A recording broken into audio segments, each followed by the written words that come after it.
በስመ አብ ወወልድ ወመንፈስ ቅዱስ አሃዱ አምላክ አሜን። ሰላም አመላ ዓለም ክንኩም ነዚ መንፈሳዊ ቻናል ተካታተሉ ዘለኹም ናይ እግዚአብሔር ቤተሰብ ናይ አድነ ናይ ቅድስተ ቅዱሳን ድንግል ማርያም አፍቀርቲ ከመቀኝኹም ከመያለኹም ቅዱስን ኃያልን ብሩኽን አምላኽና እግዚአብሔር ዝኸበረን ዝተመስገነን ይኹን። ከም ዝፍለጥ ኣብዛ ሓለፈ ግዜ ብዛዕባ ካብ ቅዱስ ሲኖዶስ ተባሂሉ ካብ ኤርትራ ዝወፅእ ዝነበረ ዝለኣኽ ዝነበረ ደብዳቤታት ኣብ ሚድያ ተዘርጊሑ ከም ዝነበረ ኩላትና ሪእና ኢና። ብዛዕባ ኣመልኪትና እውን እቲ ክኸውን ዘለዎን ክኸውን ዝነበሮን ክኸውን ዘይብሉን ብዛዕባ ዝመልከት ዘቲናሉ ተዛሪብናሉ ኩላትና እውን ሰሚዕናዮ ኣብ ገዛና ኮይንና እውን ነቲ ነገራት እቲ ኣሰላሲልና ተዛሪብናዮ ኩሉ ሰብ እውን ዝፈልጦ ሓቂ እዩ። እዚ ነገራት እዚ ድማ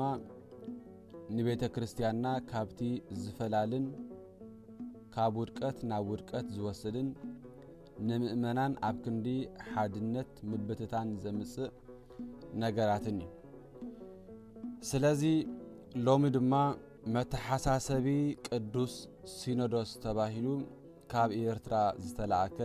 ደብዳቤ ኣሎ። እዛ ደብዳቤ እዚኣ ካብቲ መልእኽታን ካብቲ ጽሑፋታን ዓብ ለውጢ ዝተራእየላ ደብዳቤ ኢልና ክንዛረበላ ንኽእል። ብመጀመርታ ኩላትና ብሓደ ኮይና ከነንብባ ኢና። እዛ ትሪእዋ ዘለኹም ደብዳቤ ኣብ ላዕሊ ተጻሒፉ ዘሎ ኦርቶዶክስ ተዋህዶ ቤተ ክርስቲያን ኤርትራ ኢሉ ዕለቱ ኩሉ ዝግባእ ኣብ ላዕሊ ተጻሒፉ ኣሎ። ብድሕሪቲ ኣርእስቲ መተሓሳሰቢ ቅዱስ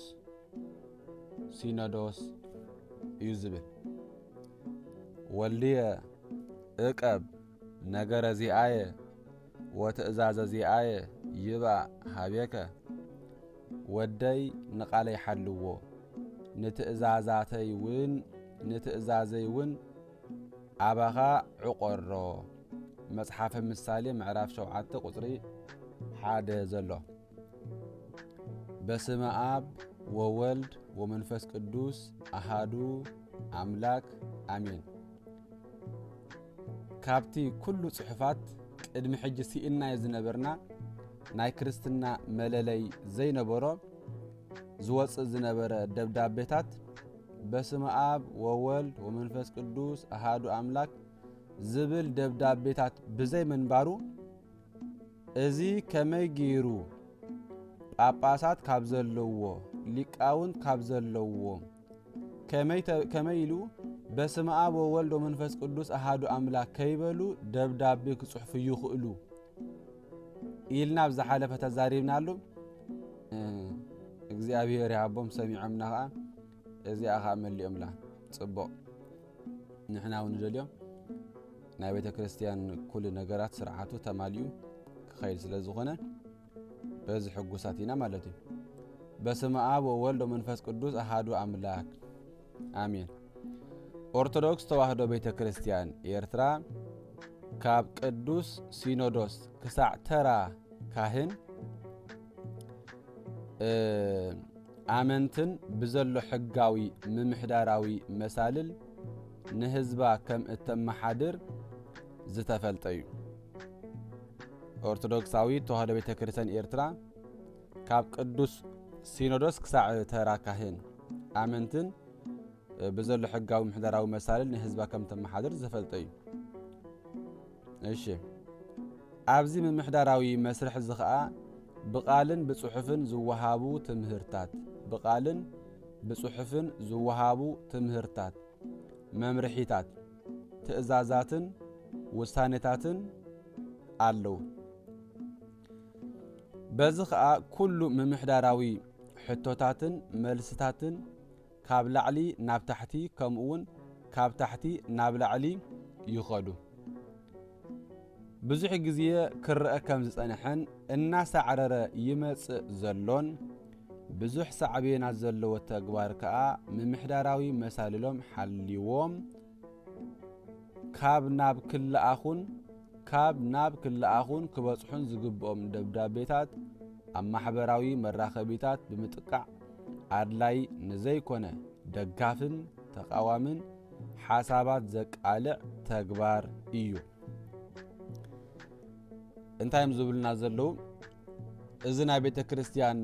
ኤርትራ ቅዱስ ሲኖዶስ ካብ ላዕሊ ክሳዕ ተራ ካህን ይብሉ ክሳብ ኩሉ ተራ ኣማኒ እቲ ምምሕዳራዊ መሳልሉሲ ህዝቢ ከም ዝመሓደር ዝተፈልጠዩ ኣብዚ ምሕደራ ከዓ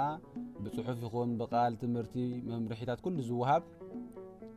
ካብ ላዕሊ ናብ ታሕቲ ካብ ታሕቲ ከዓ ናብ ላዕሊ መዋቕሩ ዝሓለወ ይኸይድ እዮም ዝብሉ ዘለው። ኣብዚ ግዜ እዚ ኣብዚ ቀረባ ግዜ ግን ወይ ድማ ብዙሕ ግዜ ክርአ ከም ዝጸንሐ እናሳዕረኻ ይመጽእ ዘሎ ኣብ ክንዲ ምምሕዳራዊ ወይ ከዓ መዋቕሩ ሓልዩ ዝለኣኽ ወይ ከዓ ዝኸይድ ኣብ ማሕበራዊ ሚድያታት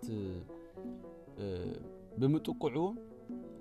ገሊኦም ነቲ ደብዳቤ ዝድግፉን ነቲ ደብዳቤ ዝቃወሙን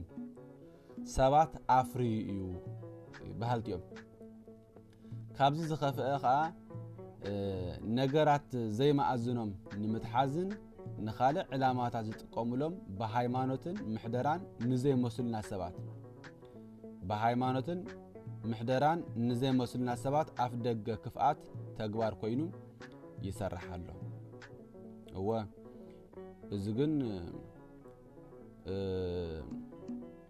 ሎሚ ዝጀመረ ኣይኮነን።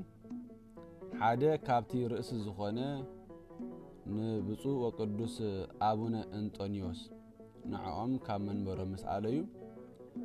እቲ ናብ ህዝቢ ዝለኣኽ ዝነበረ ደብዳቤታት እቲ ደብዳቤ ጥራይ ዘይኮነ ሓፈሻዊ ምሕደራ ኩሉ ስለ ዝተበታተነ በዚ መንገዲ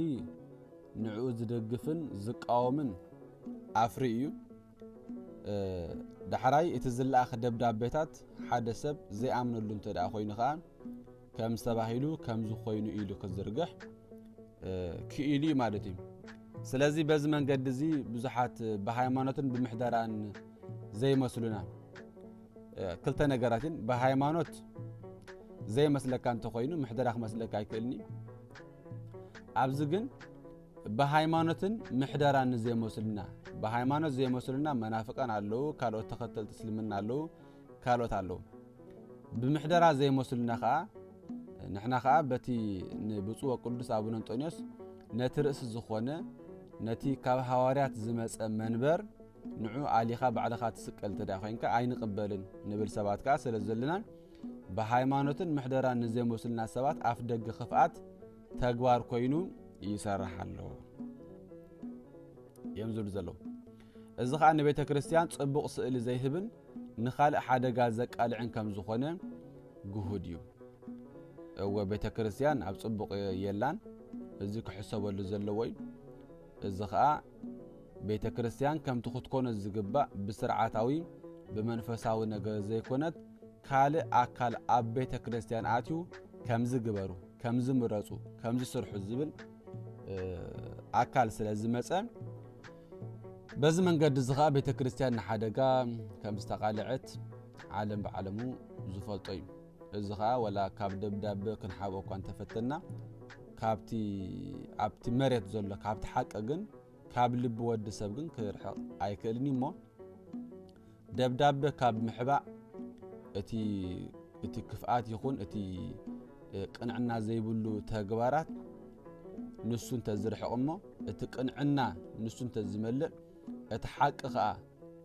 ኣብ ተግባር እንተዝዓልብ ንኹሉ ሰብ መሃርን ናብ ሓድነት ዘቐርብን ምኾነ ነይሩ ማለት እዩ። ስለዚ ጥበበኛ ሰሎሞን እንታይ ይብል ኣሎ? ወልየ እቀብ ነገረ ዚአየ ወትእዛዘ ዚአየ ይባእ ሃቤከ ወደይ ንቃለይ ሓልዎ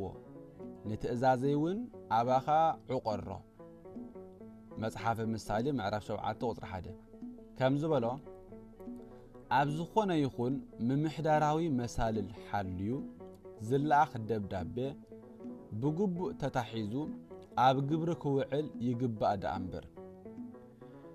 أبزخونا يخون قصات محبراوي مراخبيتات كتقع أي قبان سلازي انتا ينزلو زلو كاب لعلي كاب سينودوس تلاقيخو زمص دبدابيتات ممحداراوي مسال الحليو زلاخ دبدابة بقبو تتحيزو أب قبري كوعل امبر أب قبري كوعل يقبأ دا امبر سلازي تزل أخوة دبدابة كله أب تقبار ترايو كوعل زخئل امبر أب قصات محبراوي مراخبيتات كتقع أي قبائن اتنبلكم كله خطفصوم يزلكم امبر كمزو خوينا كمزو وردنا لكم أب محبريتا أب محبراوي مراخبيتات كتقعوس أي قبأكم نيوم إيمزو بلو زلو الزخات نبلوكم بقى نسو بملأت فتصموه حتى رؤيتون زي بلو مالتي ازي خاتي نبيت كريستيان حاسي واز نبرن الزلون ناب مراخبي ناب محبراو مراخبيتات كزرقاح مسجمره عقابتات استقبر نغرات አሎ ኮይን ግን ናብ መራኸቢ ብዙሕ ማሕበራዊ ሚድያታት ክዝርጋሕ ዝገበረውን እቲ ናይ ልቢ ዕግበት ስለ ዘይተረኽበ ነቲ ዝወፅእ ዝነበረ ደብዳቤ ወጊዝናካ ፈሊናካ ኣሲርናካ ዝብል ዝነበረ ደብዳቤታት ብዘይ ምኽንያት እንተዳ ኮይኑ ሓደ ሰብ ከምዝ ኮይኑ ከም ዝተባሂሉ ከምዝ ወፂሉ ክዝርግሕ ይኽእል ቅድሚ ሕጂ እውን ንብፁዕ ወቅዱስ አቡነ አንጦኒዮስ ኣብ ቅዳሴኹም ተዘክሩ ተኾንኩም ወይ ከዓ ምሳና ከም ዘለኹም ከተረጋግጹ መናፍቅ ከም ዝኾነ ክትፍርሙለኩም ፈርሙ ተባሂሉ ናብ ብዙሕ ቤተ ክርስቲያናት መጽ ነይሩ ብኸምኡ ከዓ ብዙሕ ምፍልላያትን ዘይተደልየ ምብትታንን ተገይሩ ማለት እዩ ስለዚህ እቲ ካባና ዝላኣኽ መሳርሉ ሓልዩ ብግቡእ ኣብ ተግባር ክውዕል ዝግባእ እምበር ኣብ ዝኾነ ይኹን ገጻት ማሕበራዊ መራኸቢት ክትቃዕ ይግባእ ይብላሎ ካብ ግድ ሓቂ ክኸውን ዝነበረ ወንሱ ናይ ቤተ ክርስቲያን ውሽጣዊ ተግባራት ናብ ማሕበራዊ መራኸቢታት ክዝርጋሕ ይግቦን ናብ ማሕበራዊ መራኸቢታት ክዝርጋሕ ዝግብኦ ዝነበረ ንህዝቢ ዝጠቅም ንዘይኣመንቲ ዝጠቅም ናብ ሓድነት ዘምጽእ ናብ ክርስቶስ ዘምጽእ ናብ ተሓንቲ መጓሰ ዘምጽእ ክኸውን ዝግብኦ ዝነበረ ግን ንሱ ኣይተገብረን እኳ ደኣ ምፍልላያት ስለ ዝመጸ ነቲ ምፍልላያት ከዓ ዘይዓግበሉ ኩሉ ሰብካ ኣብ ኢዱ ሞባይል ኣለዎ ተደልዩ ቪድዮ ቀድሕ ተደልዩ ስእሊ ይስእል ስለዚ ንመን ሒስካ ንመን ክትገድፍ ከቢድ እዩ ስለዚ ካብ መጀመርታ ከምኡ እንተዝመጽእ ነይሩ ንቤተ ክርስቲያንና እውን ሃናጽ ምኾነ ብምስጢራዊት መንገዲ እውን እቲ ኣብ ቤተ ክርስቲያንና ወሪዱ ዘሎ ሕጂ ብውሽጢ ምተገብረን ግን 4-3 ተፈላለዩ ዘሎ ኩሉ ነገር ዝረኸበ እዚ ነገር ዝኮይኑሎ ኢሉ ክዛረብ ይኽእል እዩ ከምኡ ከዓ ኮይኑሎ እንተኾነ ግን ቅድሚዚ ኣብ ማሕበራዊ ሚድያታት ክጥቃዕ ኣይግባእን ምባል መጀመርታ ክስራሓሉ ዝግባእ ብዛዕባ ምእመናን እዩ ምእመናን ሎሚ ከመይ ኣለዉ ተበታቲኖም ድዮም ዘለዉ ሓድነት ድዮም ረኺቦም ዘለዉ እንታይ እዩ ዝፈላለየና ናይ እምነት ጉዳይ ድዩ ናይ ምሕደራ ጉዳይ ድዩ ገሊኦም ናይ ምሕደራ ጥራይ ብኦም ኣይምራሕን ስለ ዝበልካ ጥራይ በቃ ኦርቶዶክስ ተዋህዶ ከምዘይ ኮንካ ዝዛረቡ ሰባት ኣለዉ እዚ ሕፅረት ኣፍልጦ ዘይምህላው ሕፅረት ኣፍልጦ ዋሕዲ እዩ ስለዚ እቲ ምሕደራ ካሊ እዩ እቲ እምነትና ከዓ ካሊ እዩ ስለዚ ቅድሚ እዚ ዝበሃል ዘሎ ኣብ ተግባር ውዒሉ ኩሉ ሰብ ክሰርሓሉ ምፍታን ንመጀመርታ ነተን ጠሚየን ዘለዋ ኣባጊዕ ምሕሳብ ነተን ጸሚየን ዘለዋ ኣባጊዕ ምሕሳብ ነተን ተፈላለየን ዘለዋ ኣባጊዕ ምሕሳብ በቲ ካብኣተን ዝስራሕ ቆርበት ምኽዳንን ጸብአን ምስታይን ስግአን ምብላዕን ጥራይ ዘይኮነ ሃለዋተን ምፍላጡን ጽቡቕ እዩ ሎሚ ምእመናን ኣብዮም ዘለዉ እቲ ንብሎ ጥራይ ዘይኮነ ክንሓስብ ዝግባእናሲ እቶም ዝጓሰይ ዘለው ምእመናን ሲ ኣብያ ኣለው ኣካሎም ጥራይ ድዩ ምሳና ዘሎ ወይስ ልቦም ምሳና ኣሎ ሎሚ እቲ ኣማኒ ዝበሃል እቲ ኦርቶዶክስ ዝበሃል ኩሉ ዳርጋ ኣብ እምነቱ ዘሎ ኣፍልጦ ትሑት እዩ ኩሉ ብፖለቲካ ጥራይ ዝዕንድር ዝፈልጦን ዘይፈልጦን ፖለቲካ ብዛዕባ ፖለቲካ ክትዛረቡን ሓደ ደረጃ ወይ ከዓ ሓደ ፍልጠት የድልየካ እዩ ሕጂ ግን ብዛዕባ ዝግባእ ትምህርቲ እኳ ዝወሰደ ዳርጋ ዘይብሉ ኩሉ ሰብ ግን ብዛዕባ ይዛረብ ብኡ መጠን ከዓ ንቤተ ክርስቲያን ኣብ ምጽላእን ንቤተ ክርስቲያን ከም ቀንዲ ጸላእት ጌርካ ምሕሳብን ይረአ ኣሎ ስለዚህ ነዝተፈላለዩ ዘሎ ምእመናን ሓደ ክንገብረሉ ንኽእል መንገዲ ብዛዕባኡ ንሕሰብ እሞ እቲ እተናባጊዕ ሓደ እንትደኣ ኮይነን መን ይመኸጥቃ መን ይመኽዛረብ መን ይመኽዛረብ ስለዚህ እዚ እንተተገይሩ እዚ ዝበሃል ዘሎ ኣብ ተግባር ክውዕል ይኽእል እዩ ብዛዕባ ምእመናን ሓድነት ዘይተገብረ ግን ምእመናን ኣብ ቤተን ይመለሳ ኣብ ክንዲ ምባል ደብዳቤ ናይቲ ዝርግሑ ምባል ወላ ሓንቲ ትርጉም ዘሎ ኣይኮነን ኣባጊዕ ኣብ ደገ ክሳብ ዝሃለዋ ደብዳቤ ካብ ኩሉ ክዝርጋሕ እዩ ጥርጥር ዝበሃል የብሉን ስለዚ ቅድሚት ደብዳቤ መሓዝ ነተን ኣባጊዕ መሓዝ ነቶም ኣገልገልቲ መሓዝ ሎሚ ቤተ ክርስቲያን ኣብ 3 ኣብ 4 ተፈልያትሉ ኣብ ዘላ ትሉ እዋን ብዛዕባኦም ዘይሓሰብካ ብዛዕባ ዝለኣኽ ዘሎ ወረቐት ኣይተውፅልናን ምክንያቱ ጸረፊ መጻና ኣሎ ምክንያቱ ዝንጠላይ መጻና ኣሎ ምክንያቱ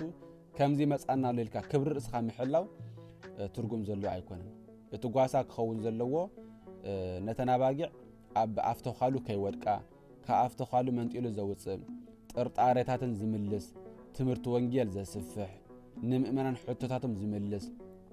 ብእምነቶም ዘጽንዕ ታሪኾም ዘፍልጥ ብዛዕባ እዚ ክዝርጋሕ ዝግብኦ ዝነበረ ሕጂ ግን የለን ነዚ ኩሉ ገዲፍና መጀመርታ ኣብ ተናባጊዕ ኣብ ምእካብን ኣብ ኮይና ብኸምዚ መጠን ብኸምዚ ከዓ እቲ ፍልልያት በዚሑ ወረቃቅታውን ወቲ ዝወጽእ ዘሎ ደብዳቤታቱን ኣብ ሚድያታቱን ካብ ምዝርጋሕ ንድሕሪት ኣይበርን ማለት እዩ ስለዚ እንታይም ዝብልና ዘለው ምምሕዳራዊ መሳልሕ ሓልዩ ዝለኣኽ ደብዳቤ ብግቡእ ተታሒዙ ኣብ ግብሪ ክውዕል ይግባእ ዳኣምበር እቲ ኣብ ተግባር ዝውዕል ደብዳቤ እወ ናይ መንፈስ ቅዱስ ተግባር ዘለዎ ምስ ዝኸውን ቅንዕና ዘለዎ ምስ ዝኸውን በስመ ኣብ ተባሂሉ ተጀሚሩ ብቤተ ክርስቲያናዊ መንገዲ ዝውድእ እንተኾነ ንቤተ ክርስቲያንን ንምእመናን ኩሉ ሓድነት ዘምጽእ እንተኾነ ቅንዕና ዘለዎ እንተኾነ ናይ ዝኾነ ኣካል ጸቕጥ ዘይብሉ እንተኾነ ተቐባልነት ክህሎ ይኽእል እዩ ተዘይኮይኑ ግን ከምዚ ከይጸንሕ እንተዳ ኮይኑ በዚ ደብዳቤ በዚ ደው ዝብል ተግባር ኣይኮነን ማለት እዩ ተኾነ ግን እዚ ሓሳብ ጽቡቕ እዩ ብግቡእ ተታሒዙ ኣብ ግብሪ ክውዕል ይግባእ ዳኣምበር ኣብ ዝኾነ ይኹን ገጻት ማሕበራዊ መራኸቢታት ትጥቃዕ ኣይግባእን በዚ መሰረት ኩሎም እቶም ብዘይ ፍቃድን ብዘይ ምልከቶምን ቅዱስ ሲኖዶስ ዘይወከሎም ውልቀ ኣካላት ኣብ ማሕበራዊ ገጻት ክዝርግሑ ዝጸንሑ ኩሉ ዓይነት ንውሽጣዊ ምሕደራ ቅዱስ ሲኖዶስ ዝምልከቱ ደብዳቤታትን ጽሑፋትን ዛዕባታትን ብህጹጽ ካብ ቅድመ ማሕበራዊ መራኸቢታት ክእለዩን ክስረዙን ብጽኑዕ ነተሓሳስብ እዮም ዝብሉ ዘለዉ በዚ መሰረት ኩሎም እቶም ብዘይ ፍቃድን ብዘይ ምልከቶምን ቅዱስ ሲኖዶስ ዘይወከሎምን ውልቀ ኣካላት እቲ ዝገርም ነገር ግን ነቶም በኣና ዘይትመሓደሩ ኢሎም ሓንሳብ መንካዕ ክብሉን ከለዉ ሓንሳብ መናፍቃን ክብሉን ከለዉ ሓንሳብ ውፅኣን ክብሉን ከለዉ ሓንሳብ ኣርሲሳን ክብሉን ከለዉ ኩሉ እናበሉን ከለዉ ብዛዕባ እዚ ዘይሕሰቦም ብዛዕባ እዚ እውን ግብረ መልሲ ዘይሃብና ብዛዕባተን ወረቃቅቲ ንዕኦም ዘንቅፋ ወረቃቅቲ ክዝርግሓን ከለዋ ግን ኣብ ማሕበራዊ ሚድያ ከይቲ ዝርግሑልና ብህጹጽ እለይልና ሰርዙልና ኢልካ ግን ንመን ይመኽበሃል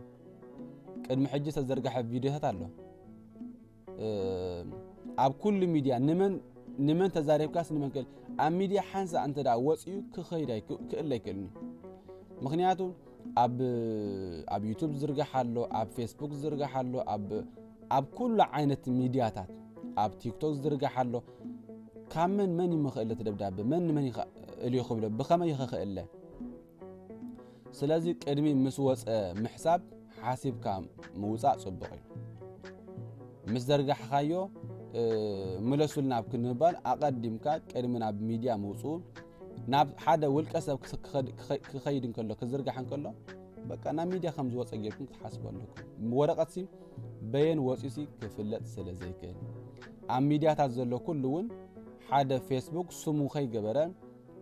ክልጥፎ ይኽእል እዩ ንዑ ተቐቢሉ ሓደ ክወስደ ይኽእል እዩ ስለዚ ኣብ ሚድያ ተዘርጊሑ ክእለን ክስረዝን ከቢድ እዩ ስለዚ ኣቐዲሙ እዚ ጉዳይ እዚ ክሕሰበሉ ኣለዎ ቅድሚ እቲ ወረቐት ምሕሳቡ ግን ምእመናን ሓደ እንትደኣ ኮይኖም ወረቐት ኣገዳሲ ኣይኮነን ቀፂሎም ሽዑ እንታይ ይብሉ እምበኣርከስ ካብ ሎሚ ንድሓር ዝኾነ ይኹን ምምሕዳራዊ መሳለሉ ሓልዩ ናብ ዝምልከቶ ኣካል ዝፅሓፍ ደብዳቤ ካብ ገጻት ማሕበራዊ ኣብ ገጻት ማሕበራዊ መራኸቢታት ዝጥቃዕ ሰብ ብሕጊ ተሓታቲ ከም ዝኸውን ቅዱስ ሲኖዶስ በዚ ህዝባዊ መተሓሳሰቢ ደብዳቤ የፍልጥ ሕጂ ምናልባት ነቶም ምስኦም ዘለው ገለገለ ቀሳውስት ናብ ውልቆም ዝተጻሕፈ ንሳቶም ከዓ ናብ ሚድያ ተዘርጊሖሞ በዚ መንገዲ ንዖም ክሕዙ ይኽእሉ እዮም ኣብ ሚድያ ካልእ ሰብ እንተዳ ዘርጊሕዎ ናብ ሓደ ቤተ ክርስቲያን እንተዳ ተላኢኹ ግን ኣብ ማሕበራዊ ሚድያ ዝጥቃዕ ሰብ ተባሂሉ ንምትሓዙ ከቢድ እዩ ስለዚ እዚ ግና ነቶም ህዝባውያን ደብዳቤታት ዝምልከት ከም ዘይኮነ ከየዘኻኸርና ክንሓልፍ ኣይንደልን እዮም ዝብል ዘለው ኣብ ዝሓለፈ ግዜ ብዛዕባ እዚ ኣብ ናይ ኤውሮጳ ሃገረ ስብከት ምክፍፋልን ህዝቢ ከመይ ተጋሚዑ ከም ዘሎ ኩላትና ንፈልጦ ኢና እግዚአብሔር ዳና በሓድነት ይመለሰና እምበር ከቢድ እዩ በቦገንካ ኮይንካ እቲ ናተይ ተሓቂ እዚ እዩ ክኾን ዝነበሮ እቲ ሓቂ እዚ እናተባሃለ ኣብ መንጎ ክልተ ዝገርም እኳ ዳ ብሓደ ብናይ ኤርትራ ሲኖዶስ ንምራሕ ኢና እናበሉ እንከለዉ ክልቲኦም ግን እቲ መንገዲ በበይኑ እዩ ንሕና በዚያ ንኸይድ ተባሂሉ እቲ ህዝቢ ኣብ ክልተ ተጋሚዑ እቲ ሓደ ነቲ ሓደ ንስኻ ዘይትእዘዝ ተኾይንካ መናፍቕ ኢኻ እቲ ሓደ ነቲ ሓደ ኸ መናፍቕ ኢኻ እናተባሃለ ዝዛለፈሉ ዘሎ እዩ ዝሕጉስ እውን ኣይኮነን ስለዚ እቲ ጉዳይ ከምዚ ዘሎ እሞ እቲ ህዝቢ ክሳዕ ዘይቀሰነ ነዚ ከዓ ኩሉ ይፈልጦ ኢኻ ነቲ ምእመናን እኳ ዳ ቁርብ ክስወሮ ዝኽእል እምበር እቶም ኣገልገልቲ ነዚ ነገር ጽቡቕ ጌሮም ይፈልጥዮም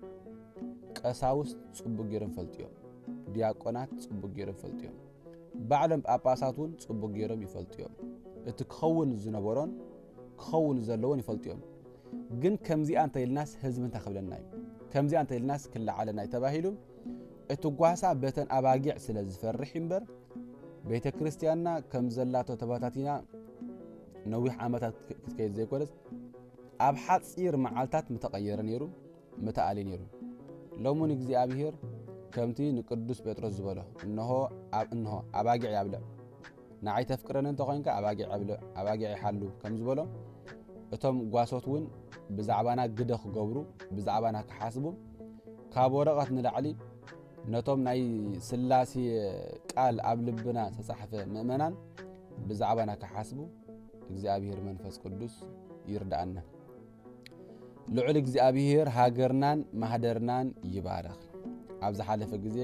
እግዚአብሔር ንሃገርና ይባረኽ ዝብል ጥራይ በስመ አብ ዘይብሉ ዝነበረ እዩ ክኸውን ዝነበሮ እግዚአብሔር ንሃገርና ንቤተ ክርስቲያን ይባረኽ ዝብል ክኸውን ይርዎ ኢልና እውን ተዛሪብናሉ እዚ ነገር ኮይኑ እግዚአብሔር ይመስገን ሕጂ እውን እዚ ሓሳብ እዚ ተጻሒፉ ዘሎ ብዚ ጽቡቕ እዩ ኣብ ተግባር ክውዕል እውን ግቡእ እዩ እንተኾነ ግን ቅድሚ ወረቐት ምሕሳብና ንሕና ናይ ስላሴ ልቢ ማህደረ ስላሴ ማህደረ መንፈስ ቅዱስ ንሕና ኢና ስለዚ መጀመርታ ክሕሰበሉ ዘለዎ ኢተኣምርኑ ከመ አንቱም ቤቱ ለመንፈስ ቅዱስ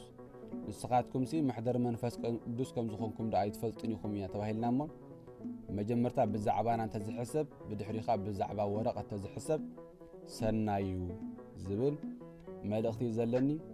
እግዚአብሔር ሰላሙን ምሕረቱን ፍቅሩን ሰላሙን ከወርደልና ተሰናይ ፈቃዱ ይኹነልና እዚ ቻናል እዚ ናይ ኦርቶዶክሳዊ ተዋህዶ ቤተክርስቲያን ስርዓትን ዶግማን ትውፊትን ሓሊና ባኻትኩም ዝመሓለፍ መደብ ነዚ መደብ እዚ ንምብርታዕ ሰብስክራይብ እናገበርኩም አባላት ትኮኑ ናብ ኩሉ ሰብ ካሸር ክገብሩ መልእኽቲ ይሐልፍ ስብሐት ለእግዚአብሔር ወጣኒ ወፈጻሚ ወገባሪ ኩሉ ሎቱ ይደሉ አኮቴት እስከ ዘመነ ዘመናት በምድር ወበሰማያት በባህር ወበቀላያት ለዓለም ዓለም አሜን። ሰላም በሰላም